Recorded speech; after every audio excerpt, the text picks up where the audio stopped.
नमस्कार दोस्तों, मैं एंकर संजय चौबीसा मेरे चैनल पर आपका बहुत बहुत स्वागत करता हूं। दोस्तों, अगर हम राजस्थान की बात करते हैं और राजस्थान में राजाओं की, महाराजाओं की, राणाओं की अगर हम बात करते हैं, राजस्थान की सुंदरता की अगर हम बात करते हैं, लेकिन अगर चित्तौड़ दुर्ग की उस जौहर की अगर हम बात नहीं करें, माँ पद्मावती की अगर हम बात नहीं करते तो हमारा जीना सार्थक नहीं होगा। तो दोस्तों, आज मैं रानी पद्मावती पर एक कविता की प्रस्तुति कर रहा हूं। सुनाता हूं बलिदानों की वो लिखी हुई कुर्बानी, जिसके कारण मिट्टी भी चंदन है राजस्थानी।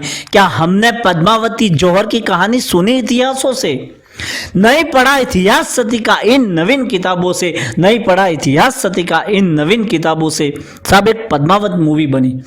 इसमें आपने देखा कि एक नचनिया रानी का किरदार निभा रही और एक तरफ वो ठुमके लगा रही है।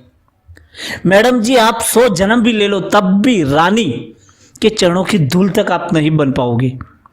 यदि न सुनी कहानी सती पद्मिनी रानी की, पर सिर झुकाकर करो वंदना पहले मां भवानी की।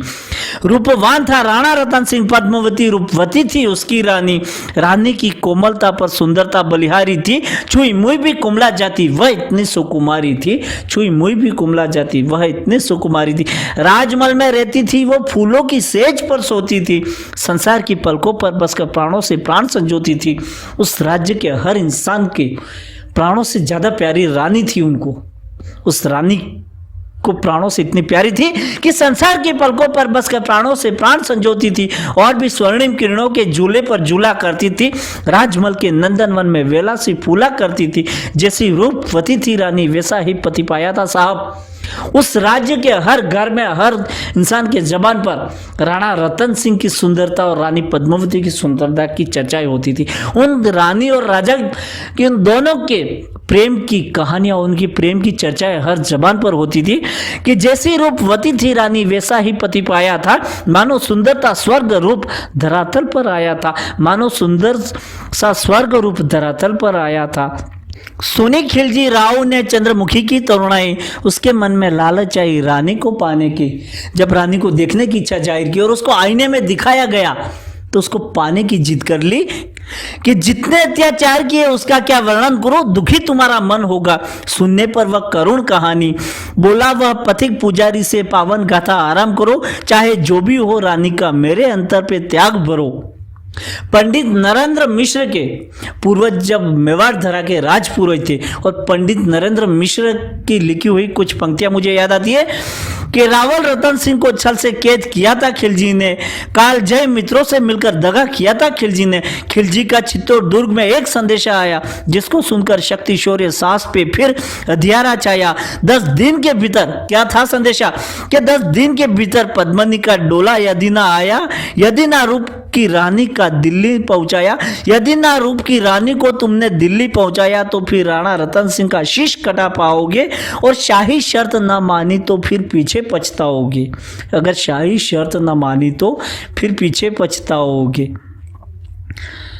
तब कहता हूं कि भारी सेना लेकर खिलजी ने चित्तौड़ पर ललकार चढ़ाई, भारी सेना लेकर खिलजी ने चित्तौड़ पर ललकार चढ़ाई। क्या रावल के नरसिंहों ने रानी के लिए लड़ाई की? रतन सिंह को बंदी बनाकर शर्त रख दी खिलजी ने, रतन सिंह को बंदी बनाकर शर्त रख दी खिलजी ने, रानी को दिल्ली लाओ या ले जाओ राणा को।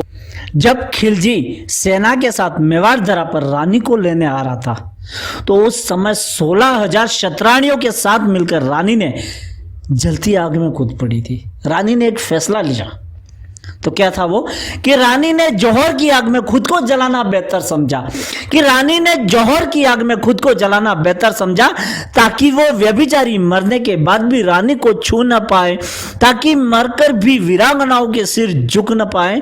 जौहर की अग्नि में खुद को जलाना कैसा विकल्प था? अरे तुम सोच रहे होंगे जौहर की अग्नि में खुद को जलाना कैसा विकल्प था, खुद को अपने हाथों मिटाना यह कैसा संकल्प था। क्योंकि रानी ने ऐसा संकल्प क्यों लिया? क्योंकि विधर्मी की दासी बनकर जीने से आसान था आग में जल जाना। अरे विधर्मी की दासी बनकर जीने में का आसान था आग में जल जाना। हर दिन हजारों मौत मरने से बेहतर था एक बार में मर जाना। हर दिन हजारों मौत मरने से बेहतर था एक बार में मर जाना। जब जब वर्तमान तुम्हें भटकाए तो हमारा इतिहास याद कर लेना। अरे जब जब भी वर्तमान तुम्हें भटकाए तो हमारा इतिहास याद कर लेना। जाति के नाम पर बंटने से पहले गुलामी का काला दौर याद कर लेना। जाति के नाम पे बंटने से पहले गुलामी का काला दौर याद कर लेना। उस समय का व्याख्यान करो तुम, कहो कहानी रानी की।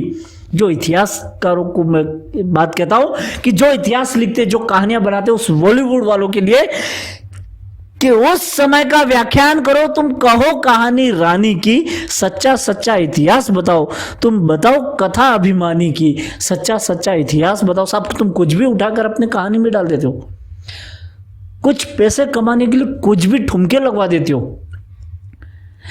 कि उस समय का व्याख्यान करो तुम, कहो कहानी रानी की। सच्चा सच्चा इतिहास बताओ तुम, बताओ कथा अभिमानी की। सच्चा सच्चा इतिहास बताओ तुम, बताओ कथा अभिमानी की।